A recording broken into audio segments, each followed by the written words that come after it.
مودی سرکار نے اپنے فوجیوں کا راشن الاؤنس روک لیا ہے۔ فوج کا راشن ختم ہو چکا، پاکستان سے جنگ کیسے لڑیں گے؟ بھارتی وزیر اعظم سمیت بھارتی آرمی چیف اکثر پاکستان کو جنگ کی گیدڑ بھبکیاں لگاتے رہے ہیں۔ تازہ ترین اطلاعات کے مطابق بھارت کا خزانہ خالی ہونے کے قریب پہنچ چکا ہے۔ بھارتی حکومت نے بھارت کی پیراملٹری فورس کا راشن الاؤنس روک دیا ہے۔ اپنی سیکورٹی فورسز کو دینے کے لیے پیسے کم پڑ گئے ہیں۔ حکومت نے سب سے بڑی ملٹری فورس کا راشن الاؤنس ہی روک لیا ہے۔ بھارتی میڈیا کے مطابق بھارتی وزیر داخلہ نے CRPF کے 800 کروڑ روپے کے بقایا جات ابھی تک ادا نہیں کیے، جس کی وجہ ملک کی خراب معاشی صورتحال بتائی گئی ہے۔ واضح رہے کہ 2017 سے اب تک 450 کے قریب فوجی خودکشی کر چکے ہیں۔ بھارت میں معاشی ترقی کی شرح گزشتہ 6 سال کی کم ترین سطح پر آ گئی۔ 2014 میں مودی کے اقتدار سنبھالنے کے بعد GDP کم ہو کر 4.7% رہ گیا۔ گزشتہ مالی سال جون میں بھارت کا GDP 8% تھا، جو اب صرف 4.7% رہ گیا ہے۔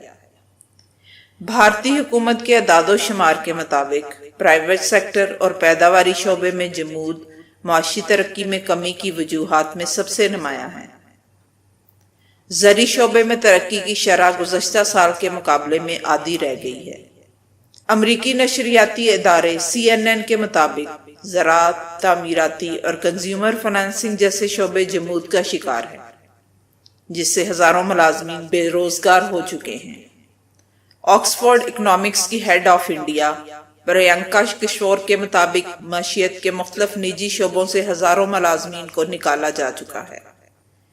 کئی کمپنیوں نے طلب میں کمی پر اشیاء کی قیمتیں بھی کم کی ہیں۔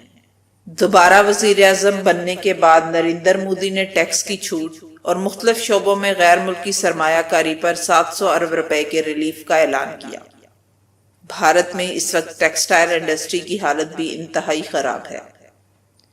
ٹیکسٹائل ایسوسی ایشن آف انڈیا نے پچھلے دنوں ملک کے بہت سے قومی اخبارات میں ایک اشتہار شائع کروا کر مودی کی حکومت کی توجہ اس تشویشناک صورتحال کی جانب مبذول کرانے کی کوشش کی تھی۔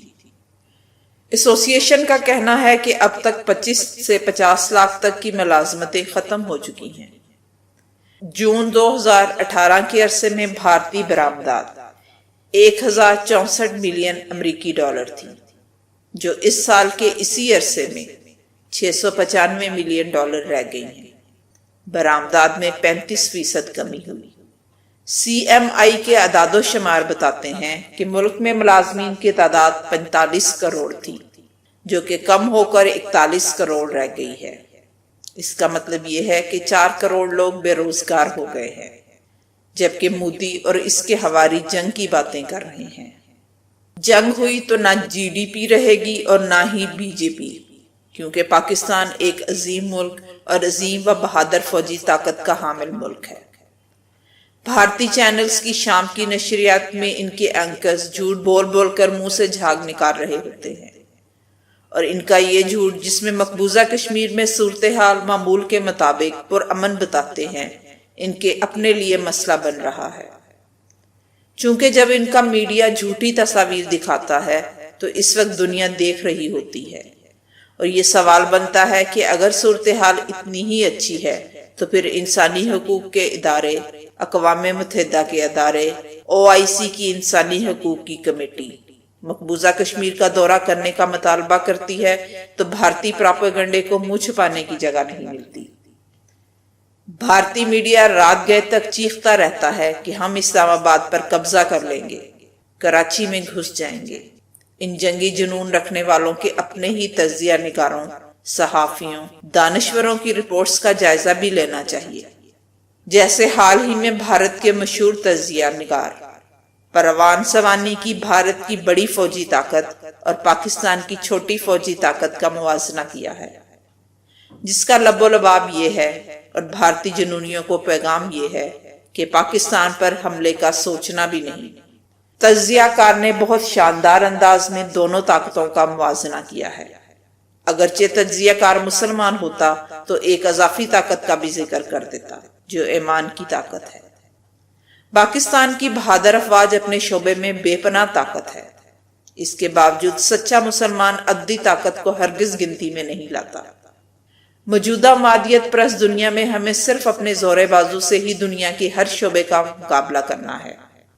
کسی طاقت پر بھروسہ کرنا ہماری نادانی ہوگی۔